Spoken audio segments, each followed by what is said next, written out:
आणि वाल्मिक ऋषींनी सांगायला सुरुवात केलं, याला लघु रामायण म्हणायचं, शॉर्टकट मध्ये सगळं रामायण. असं होईल ती शूर्पणखेला स्वप्न पडेल, तिचा असणारा साम नावाचा मुलगा, तो असणारा मुलगा त्या तिथंच पंचवटिकेमध्ये तप करीत बसलेला होता. ब्रह्मदेवाकडून त्याला तलवार पाहिजे होती आणि ती असणारी ब्रह्मदेवानं तलवार सोडली.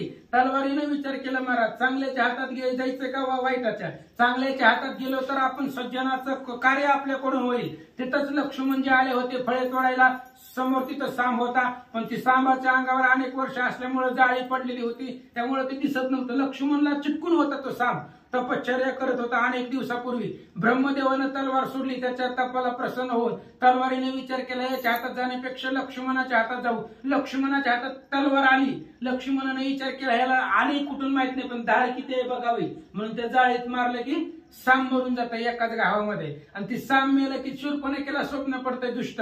मग वाईट स्वप्न पडलं. मग जिथं मुलगा तप करत होता त्या ठिकाणी आली, मुलगा मेलेला दिसला. मग कोणी मारला? लगेच लक्ष्मण समोर दिसला.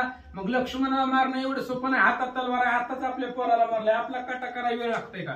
मग कसं ह्याला प्लॅनिंग करून मारायचं? मग पुढं सीता होती, रामचंद्र होते, त्या सीतेला छळायचं, रामचंद्राला छळायचं, असं करत करत येईल. मग रामचंद्र लक्ष्मणाला मारतील, स्त्रियाला मारू नये, पण स्त्रियाला वाईट असेल तर मारावं, पण हिला मारा नाही, ही बोहणी आहे बोहणी.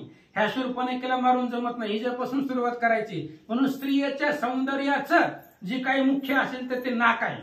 स्त्रियाचं सौंदर्य नाकावरून शोभिवंत दिसतं, त्यामुळे हिचं नाकच कापायचं. अख्ख्या देशाची लाज गेली पाहिजे. रावणाची बहीण आहे आणि तिचं नाक कापायचं. तिचं नाक कापली की सगळी राक्षस इथं आपोआप येतील, त्याच्यामुळे तिचं नाक लक्ष्मणानं कापलं.